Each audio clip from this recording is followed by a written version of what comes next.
Bonjour à tous et bienvenue dans l'interview. Bonjour Pascal Smet. Vous êtes Pascal Smet, c'était hier. Bonjour Bruno Delisle, pardon. Bonjour. Vous êtes député bruxellois Oui. pour Groen et vous avez été secrétaire d'État dans le gouvernement précédent à la région bruxelloise. Manifestation des taxis ce midi dans les rues de Bruxelles, vous les comprenez ou pas? Oui, je les comprends.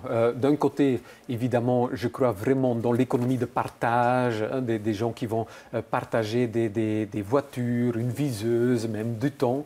Donc le système qui est derrière Uber, ça, j'ai une certaine sympathie pour tout cela. Mais ici, ce n'est pas entre deux voisins, deux amis. C'est vraiment une grande firme américaine qui essaie d'ouvrir le marché des taxis ici à Bruxelles et de le faire via un non-respect pour les règles sociales que nous connaissons ici à Bruxelles. C'est un faux système participatif et collaboratif. Je crains et donc je comprends le secteur taxi qui dit, voilà, on n'est pas traité d'une façon égale. Oui, ça veut dire quoi? Ça veut dire qu'il faut interdire Uber à Bruxelles et que la tentative de réglementation qu'introduit le gouvernement bruxellois ne va pas assez loin? Pour moi, il ne faut pas nécessairement interdire Uber. On peut dire, voilà, on laisse Uber sa place, mais sur les mêmes conditions que pour le secteur taxi. On ne peut pas dire au secteur taxi, pour vous, il y a une limite, vous pouvez demander autant par kilomètre et pas plus. Donc un prix fixé. Un prix fixé et dire à Uber, et là, c'est vous-même qui décide combien vous allez demander. On peut pas une variation qui peut être de 40% suivant l'offre et la demande. C'était assez haut. On ne peut pas dire au secteur taxi, vous, il faut être en ordre avec toutes les règles sociales et dire à Uber, pour vous, on peut être un peu plus flou.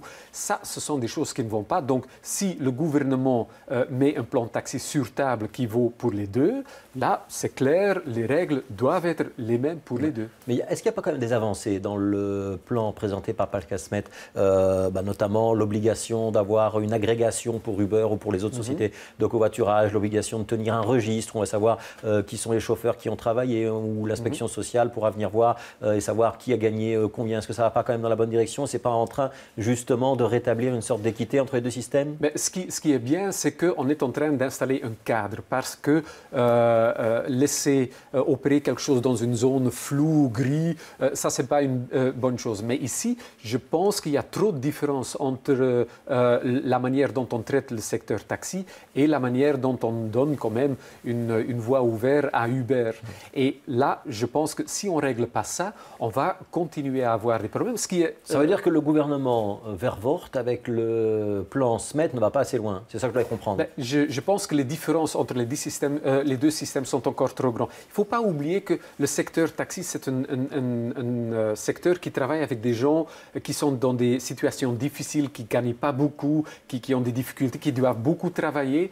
Et donc, si on ouvre le secteur, et c'est ça qu'on fait ici, on va toucher à ce qu'ils gagnent. Et donc là, ça doit être clair, ça doit être une concurrence loyale et pas déloyale. Et donc, le moindre de différence qui existe entre les deux systèmes va provoquer des problèmes. Et le danger est qu'on voit que notre secteur taxi va disparaître et qu'à la fin, qu'on n'a qu'un système comme Uber. Et au moment qu'ils ont le monopole, c'est eux qui vont décider ce qu'ils vont faire et pas le gouvernement. Ouais, donc vous êtes plutôt clairement du côté des taxis ce midi.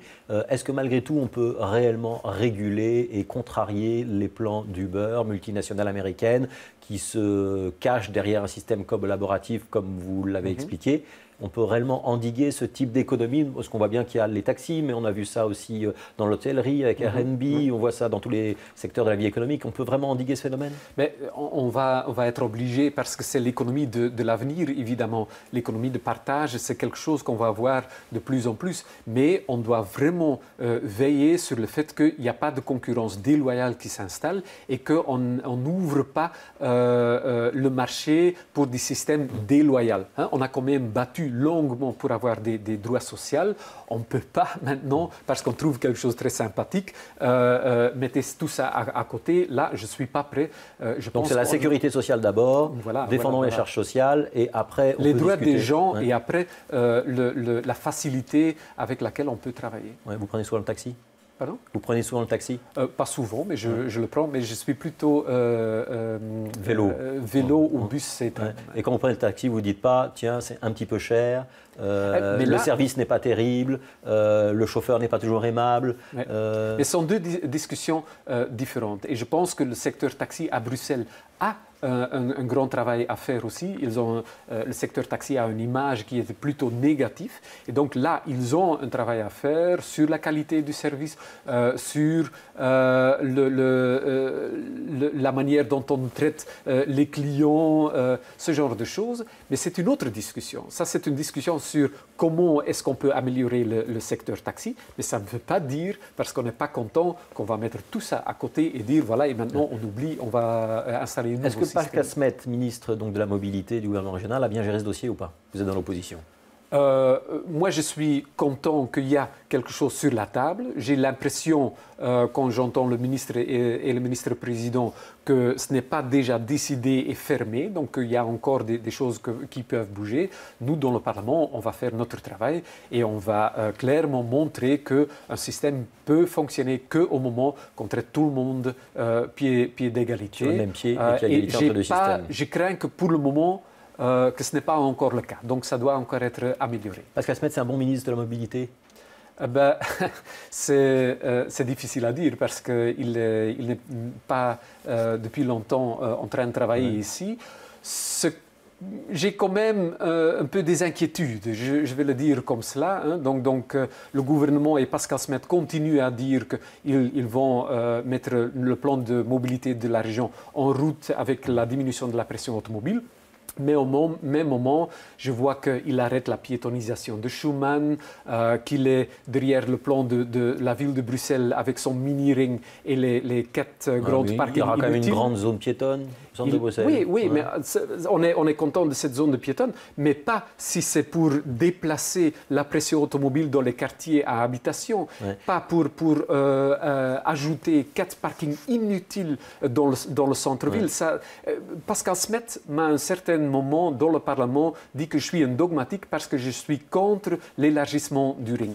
Quand j'entends tout ça, voilà, j'ai quand même mes doutes. Quand il multiplie le budget des voies cyclables, des voies cyclistes par 2. Mais il ne le fait pas. C'est pas une bonne nouvelle pour les écolos flamands, ça. Mais on est content s'il le faisait vraiment, mais il ne le fait pas. Le budget, les dernières années, en 2010, 11, 12 et 13, était à peu près 12 millions par an. Ça, c'était Brigitte Graus qui avait fait ça.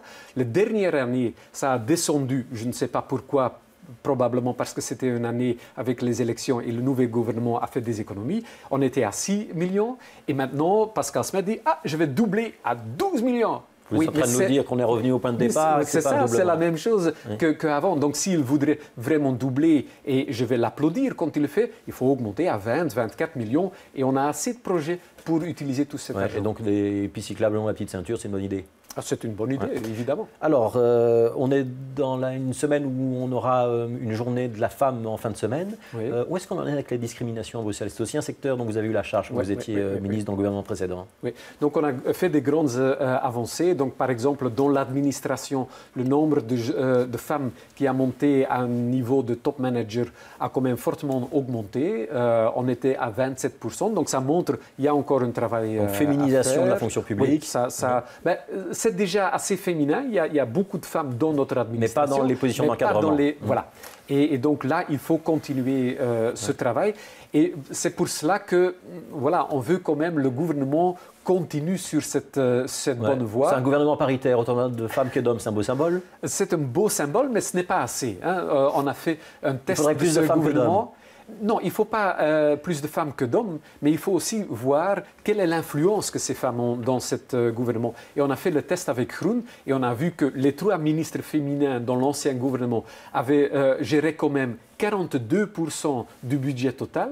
Les 4 femmes aujourd'hui gèrent à peine 24,8%. Donc ça veut dire... il y a plus de femmes, mais en moins de compétences. Voilà, moins de compétences, moins d'influence, moins d'argent. Est-ce que la solution, c'est comme la commune d'Ixelles vient de le faire, d'avoir des budgets genrés, c'est-à-dire qu'on étudie les politiques genre par genre, ce qui bénéficie aux hommes, ce qui bénéficie aux femmes, pour vérifier qu'on est équitable? Oui, et ça c'est quelque chose, j'ai dû voter par le Parlement l'ordonnance Gender Mainstreaming, qui oblige le gouvernement de faire cet exercice, de voir sur chaque décision qu'elle fait, quel va être l'impact sur les hommes et les femmes à Bruxelles. Et s'il y a une différence ou un déséquilibre, il faut réparer ça. Et c'est ça que le nouveau gouvernement devait faire. Voilà, le premier année, ils n'ont pas encore fait. Donc, j'espère vraiment qu'en 2016, qu'ils vont commencer vraiment avec cette politique parce que c'est nécessaire et c'est la seule voie pour arriver à une vraie région équitable. Alors, on sait qu'il y a beaucoup de pression sur les écoles francophones, notamment à cause de la pression démographique. C'est le cas également sur les écoles néerlandophones. On manque d'écoles néerlandophones à Bruxelles. On manque beaucoup d'écoles. La région flamande n'investit plus. Le problème, c'est qu'ils investissent, mais trop lentement et trop peu. Et donc, par exemple, dans les écoles primaires, il y avait 5000 élèves qui voulaient s'inscrire, il n'y a que 3000 places. Donc, ça veut dire que c'est 2000 élèves qui n'ont pas de place, qui vont devoir ou dans l'enseignement francophone, qui est aussi sous pression, ou en dehors de Bruxelles. Et ça, c'est quand même quelque chose. C'est quoi la solution alors ? C'est les Bruxellois qui doivent construire eux-mêmes les écoles ? Il n'y a qu'une solution, et c'est qu'il faut des écoles en plus. Et n'importe qui les construit. Et donc, avec Groen, nous disons, si la communauté flamande et la communauté française ne construisent pas assez d'écoles, c'est la région qui doit mais ça, on l'a déjà fait une fois, et il y a eu un recours de la communauté flamande disant aux Bruxellois, vous n'avez pas le droit de construire les écoles, c'est notre problème. Oui, mais il y a des solutions pratiques, créatives. Hein. La région pouvait le faire via les communes. Ça, c'est une solution. Elle peut aussi le faire via Est-ce qu'il n'est pas temps d'aller un pas plus loin loin et dire que les Bruxellois doivent organiser leur enseignement et qu'on doit régionaliser l'enseignement plutôt que de dépendre des deux grandes communautés ? Personnellement, moi, je ne suis pas pour une totale régionalisation, mais je suis pour un système qui donne la possibilité à la région bruxelloise, si elle constate que la région flamande ou la communauté flamande et la communauté française ne font pas ce qu'il est nécessaire, d'ajouter à ça. Et donc, par exemple, de créer un troisième réseau d'écoles bilingues ou multilingues, par exemple. Moi, je pense vraiment que ça pouvait être une très bonne idée pour Bruxelles. Alors, il nous reste 30 secondes. Gros sujet d'actualité côté francophone, l'indexation des loyers. On sait que les salaires vont être gelés. Il y aura un saut d'index. Pour le saut d'index des loyers, visiblement, le fédéral ne se presse pas. La région wallonne a annoncé qu'elle allait envisager un saut d'index sur les loyers. Est-ce que la région bruxelloise doit faire la même chose ? Moi, je trouve que si c'est le niveau fédéral qui est compétent, c'est au niveau fédéral que ça doit se faire. Si c'est clair que c'est Bruxelles qui joue un rôle aussi, nous allons demander au gouvernement de prendre les mesures nécessaires. Donc il faut geler les loyers à Bruxelles aussi. Merci Bruno Delille d'avoir été l'invité de l'interview. Demain, c'est Vincent De Wolf, chef de groupe MR au Parlement régional, qui sera notre invité.